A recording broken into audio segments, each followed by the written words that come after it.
หมายสูงพี่น้องผู้ปันแห้งสื่อข่าวแซนมีเดียเขาดังเสียงนะคะเนาะเมื่อได้ก่อแม่นงานในวันที่25เดือนธันวาคม2025นะคะตอนด่าในรายการข่าวค่ะตอนได้ก่อเดียวดังข่าวเงาเกี่ยวกับพี่น้องซึกมันแถมแห้งซึกเขานาเวียงลาเซียวนับโหเฮงนะคะ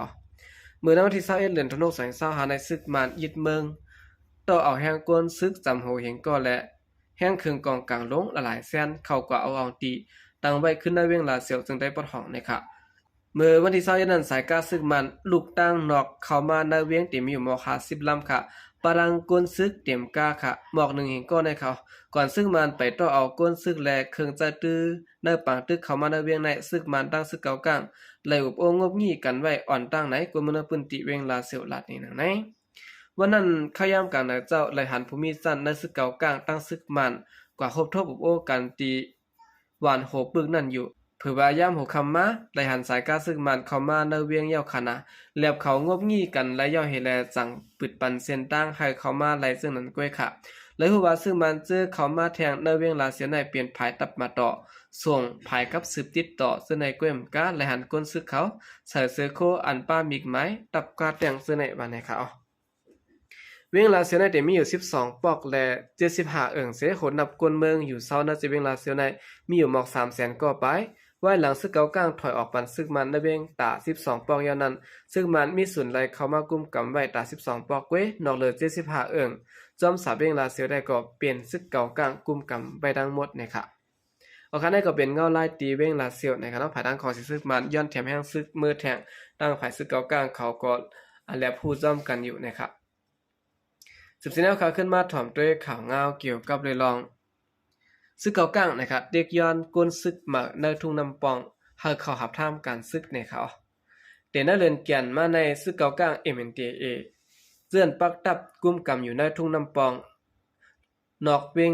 และดังเวงลาเซียวนั้นออกข้อที่สั่งตีปูก้างปูเกตจอมวันจอมสนหาปันก้นตาเข้าเฮ็ดซึก1วันและสุด1เกาะวันนะคะไว้หลังซึกเก่ากลางไหลถอยออกในเวียงลาเซียวปันซึกมันยาวนั้นซึกเก่ากลางออกคอที่สั่งต่อก้นเมืองเจือนอยู่ซ้อมสับเวียงลาเซียวและทุ่งน้ำปองนั้นหาก้นเสเอาเส้นสายไม้ก้นเจอเดหับทามการซึกกว่า2ปันในวันที่25เดือนธันวาคม2025เดมาถึงในเปลี่ยนวันเดือนสุดในก้นเมืองปืนตีก่อนหนึ่งในทุ่งน้ำปองลาดนี้หนังใน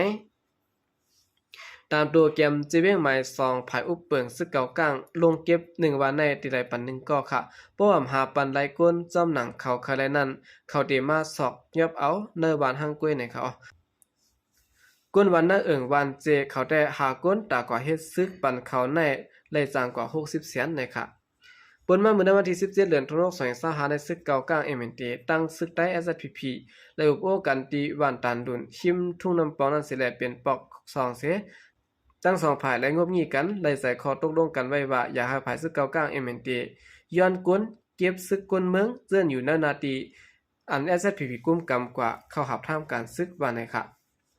เขาตกลงกันเจื้อนั้นแต่ใจอยู่ก้วยกาเมื่อเหลียวในปอกแล้ววันเจื้อแล้วเปลี่ยนนาทีพังในก็เข้าอำนาจไว้แตกๆแรงๆย้อนเปิดนั้นอองตีแล้วเปลี่ยนนาทีพังอันวันนั้นเฮากวนเมืองอ่ำได้ฮู้จอมเต้ๆและมีรองหยับอยู่กวนเมืองปืนตีทุ่งน้ำปองลาดนี่นังไหน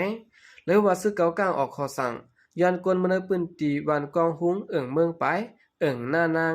วันเจเกตีต้องแหน่ซึ่งในสิแลตีแล้วเส้นสายไม้กว่าส่งปันในวันที่25เดือนธันวาคม2025ในเป็นวันเดือนสุดเนี่ยค่ะออกคันได้ก็เป็นข่าวงาวลองซึกเก่ากลางเขาเก็บซึกมานะครับเนาะปิกซัมบามีรออุปโองบงี้กันมีข้อตกลงกันตั้งซึกได้ SPP ยาเสดาก็เมื่อหนังว่าดังภายซึกเก่ากลางเขาในอำนับยำถึงข้อตกลงอันไร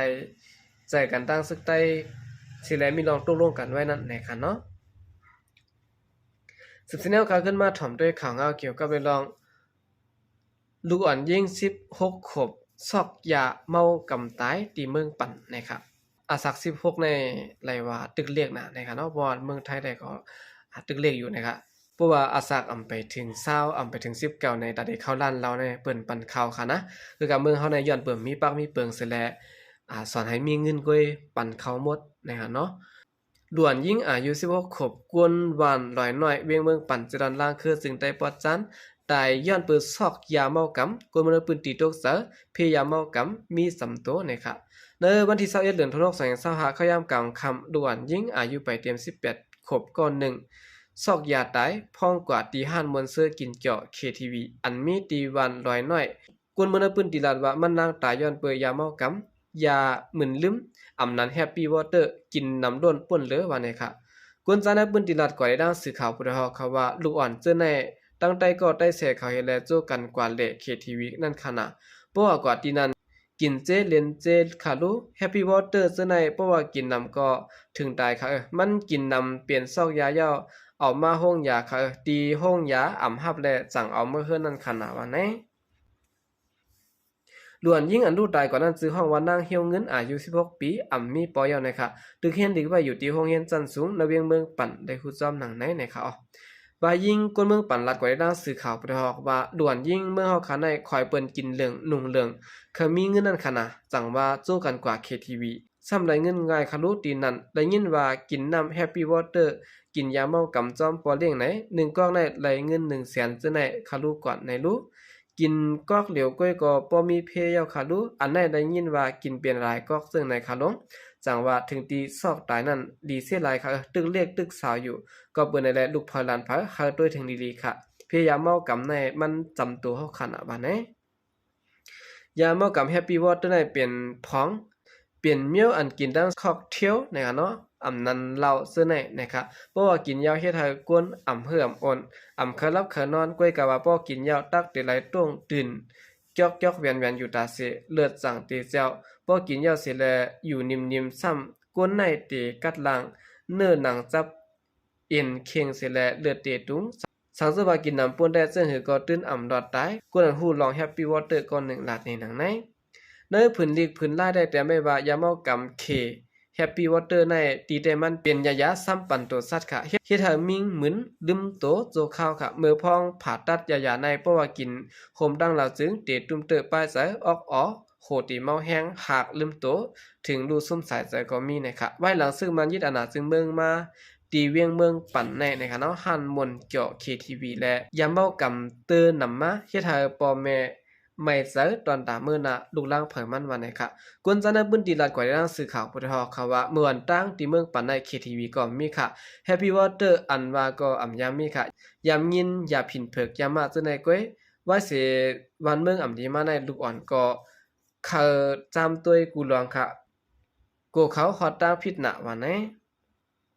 เกี่ยวกับลองยิงสาวลูกตายก่อนในก็มีจุ่มแล้วเกดิตปันสิและหันมวนเกี่ยว KTV ซึ่งในก็ปิดเหมือนเก่าเนี่ยเนาะกวนจันทบุญตีลัดนี่หนังไหน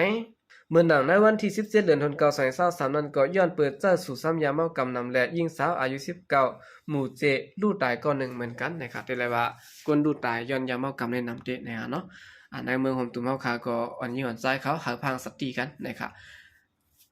ลูกยิงลูกเผอล่างเผอเนี่ยก็เฮาด้วยถึงดีๆนั่นค่ะเนาะลูกในก็เปิดว่ามันตึกไข่มนไข่เกี่ยวนะครับเนาะหันเปิ้นกินหังก็ไข่กินจ้อมนะครับเนาะ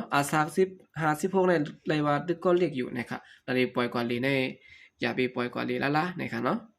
ออกค่ะกำลังแสดงก่อนยินโจมนับยามคงมันถึงพี่น้องกำแถมปัญญาเขาดังเสียงอยู่ค่ะยินโจมนับยามอย่านำเสข่าวใจก็เรียกมาส่งค่ะ